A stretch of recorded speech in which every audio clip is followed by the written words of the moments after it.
Yo, what's up everybody, it's Chaz B here, and this is a new video that I'm doing. It's a new video for a new concept that I want to try out, like the beer talk. It's like when I've interviewed people in the past, it's like people have either been nervous or not known what to say, or have said things before and wish they had said other things as well, or included other things. So basically what I've found is that if people have a few beers or any alcohol in their system, then they're more likely to talk. So I'm here with my homie Spin. What's up? You've just joined Soul Mavericks now, haven't you? How did that come about? I joined over a year ago now, like a year and a half ago. My first jam with Mavericks was Familia Jam in 2012. How did it come about? I guess it's been coming around for a while.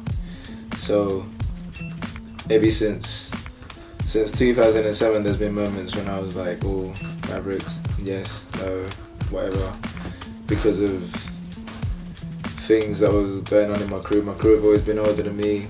Recently, in the last few years, a lot of my crew have moved into other things or other stages of their life, and seeing as I'm still the youngest member of La Familia, I was on something else, still on and travelling and battling a lot more and coming to events and stuff, whereas I was maybe worried more about their future, because like I said, they're in the next chapter of their life. And recently, or a year ago,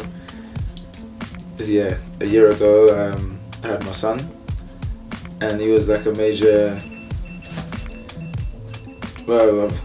change in my life that made me start thinking about my future and, you know, what am I doing and what I'm gonna do or how I'm gonna get there and stuff. And then it made sense to then join Mavericks after years of being around them and battling with them at separate times anyway. Okay. Really and truly, La Familia, there was a split. When it came to 2 and 2s, it was always me and Debo, and it was always Chris and Manny. Gigi and Manny, everyone knows him as Gigi in the scene. And me and Debo. Debo, you might know him now as a DJ, he hasn't been competing as much, but he's, you know, it was always me and him. And then I went away because I was fucked up for a while, I was ill and stuff. And when I came back, the first 2-on-2 me and Manny ever did was IBE 2009. That was the first time we ever linked up, ever. And then we made it to the top 8 or top 16, I can't remember what it was. It was top 16. And then we battled, what's that Greek crew? Dead Prez. I think it was them. I'm pretty sure it was them. About a Dead Prez. We got them in the first round. We beat them, and then we had Thesis and Dalton in the second round. And then, we were dying. We hadn't slept for over a day. You know, we were all cramping up and shit. And then we have to battle Thesis and Dalton. We're like, oh shit! But you know, we pulled it out of the bag, and we kind of got motivated, and we had a thing, and we had like a vibe. And then, since that day, it was just me and Manny. You know, and that was the first day. That was the first time we ever did that. But from then on, it was just me and Manny. And from then on, it's been me and Manny at Circle Kings, me and Manny at Outbreak, me and Manny at wherever. You know, me and Manny in Norway, in Holland, in France, wherever it is. It's always been me and Manny. You know. Yeah.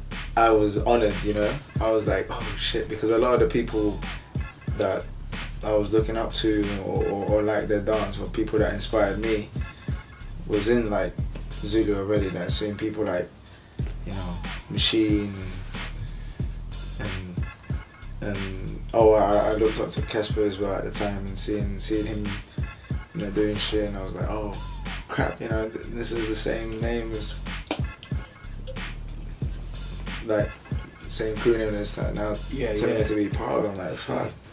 But at the time I was like, nah, you know what, I love it and everything, and it's dope to think about it, but I was like, it's too much for me right now. Like, I've only just started battling, I'm only just getting into the scene, and I wasn't really ready to do anything outside my crew, you know. I didn't even know what it meant to be Zulu, so I was like, nah, I'd have to respectfully decline. And, yeah, I see where you're coming from. There's a confusion. I feel like I use like one of Kevin's terms, Kevin Renegade. there seems to be a lot of experts everywhere. You know, everyone's a fucking expert. You know, and it's like everyone knows everything. You know, so I'm still hearing people every now and again talk about, you don't need to travel to get good, or you don't need to travel for this. Like, you can just get dope where you live, and then, you know, blow up and whatever. No, you can't. And even if you can, you're one in fuck knows how many. Like, not everyone's that special. You know what I mean? There's some people, it's like, oh, but he did it. It's like, yeah, but you might not be that guy. Like, let's face it, not everyone's that fucking special. Like, I remember the first time that Familia went abroad. We went to Finland and Sweden. This was 2006. Yeah, I didn't even compete. I just went out there to watch. But when we went out there, we saw something completely different. It was like seeing the light. It was like, these guys are on something else. They're on some other shit, you know. So like, for me personally, seeing people like Get Low and Trinity and BTC, no disrespect to them, seeing that level and thinking, oh shit. I was now in Sweden looking at people like Atta and Flacco, you know, and people like Top 9 who actually won the jam that day, thinking, oh shit, like, this is what's going on out here, do you know what I mean? So when I went back to the UK, I'm seeing everyone move slower. I'm seeing everything, it's like, what's going on? For like a whole week, everyone looked slow, you know? I was like, okay, this is why we're supposed to travel, because we need to see what's going on out there, because this is not it. Whatever's happening in the UK is only some of it, this much of it, even. So when people are like, you don't have to travel and stuff, and this was in 2006. And from then on, we just like, okay, we have to travel as much as we can. We need to see all this stuff everywhere, because that was just in Sweden.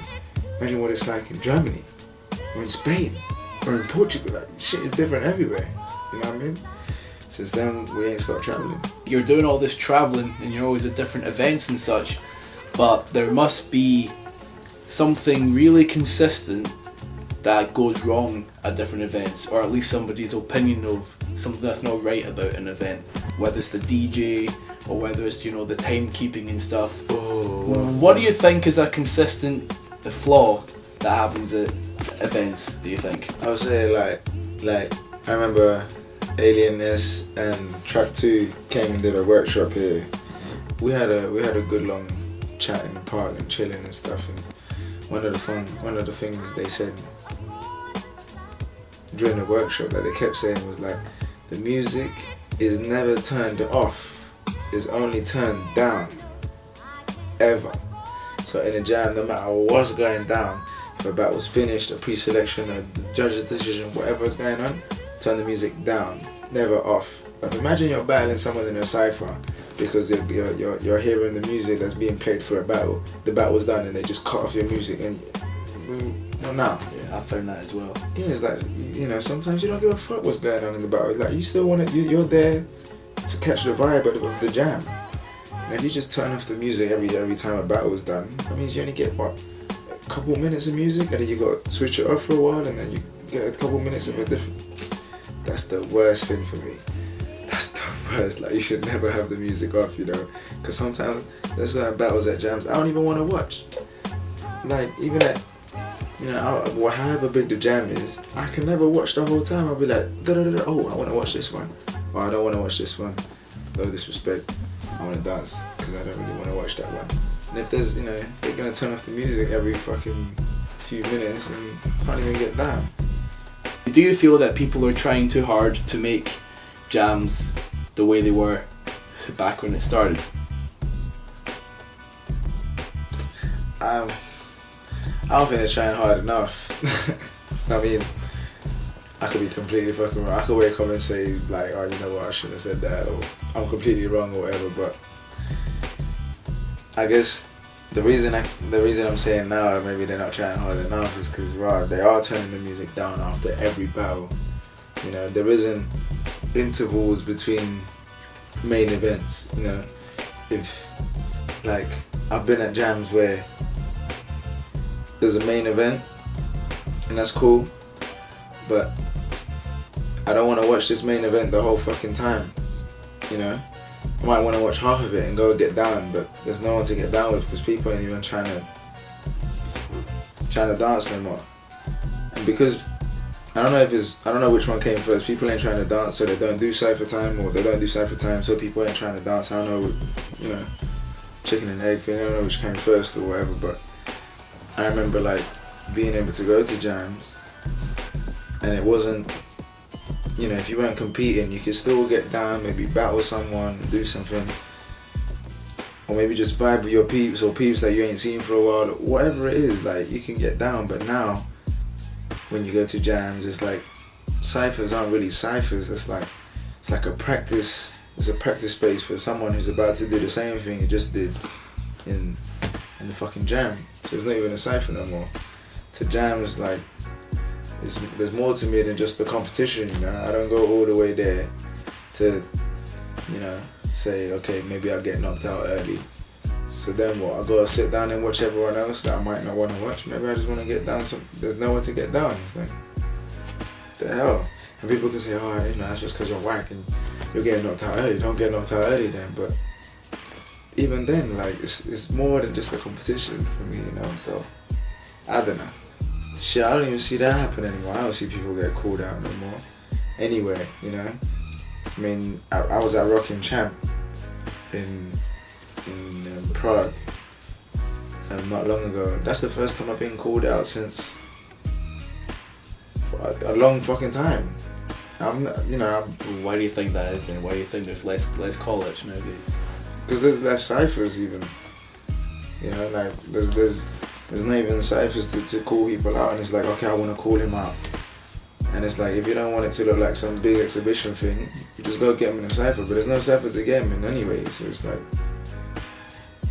And even if there is ciphers, like he might not be in a cipher because he don't even cipher. He just waits for the competition. So a lot of the times he'd be like, yeah, I'm gonna get this guy. And it's like, oh, why didn't you get him then? He was there that day. It's like, yeah, but I didn't get him in the competition. It's like, just call him out. It's like, oh, but you don't even, you know? Yeah. I don't know. I guess it's just maybe it's just different now. I don't know. Although having said that, though, why do you think people like it? Do you think people are scared to call people out in ciphers now? Do you feel that there's sort of like a loss of confidence that comes from calling people out or something? I think in the UK, I don't know about abroad, but in the UK for sure, I know that if you call someone out, they're like, what's going on? Like, why are you calling me out? Like, you know? Maybe it's a bit more like it challenges them and like it challenges their personality, sort of like why are you targeting me rather than someone else? Like you know, taking it as a challenge is one thing, but taking it personal to be like, but why me? Like, what's going on? Have we got a problem here? It's like, the fuck do you train for? Like, you train to battle. I train to battle. It's like if you're doing, I don't know, a martial art or whatever, like, you're training to fight. You're training to know how to fight, so that when you get in a fight, you can fight. So it's like all that training you're doing breaking. Like, what would you do it for? To not battle? Like, I don't know, it just don't make sense to me, you know? Yeah, so how important do you think the battle is? Not on a competition level, but how important do you think a battle is to the scene and to the culture? I think everything for me is like, for a long time, was the battle. You know, everything was the battle. Like, I can't count the amount of times I've battled my own crew members, you know, because it's all about the battle for me. So you find out a lot of shit about yourself in a battle. You know, battling different people, battling people you ain't never seen before, battling people you don't know, getting smoked, smoking someone. Like, it's all learning, innit? But at the end of the day, it all happens in battles. Like, you don't learn shit or for me, you don't really learn too much or get the full extent of what it is to be a b-boy by doing a show, you know, or performing. That's cool, that's fine, that's a byproduct of what I do. But I don't get anything out of it. It's like, yeah, fine, I'll just do the stuff I do at training. But everything for me comes from the battle and goes to the battle. It's like, it's what we do. Yeah. Okay. What would you like to see happen more at events? I'd like to see ciphers back at events like there was like a while ago. And I don't mean like international. I mean just even just in the UK, because fuck it, I live here. You know, I live in the UK. I don't like going to events and finding that there's not many ciphers, like real ciphers going down where shit might happen, and you know, I'll just practice ciphers where people are preparing for their next fight in a jam, in an event, you know.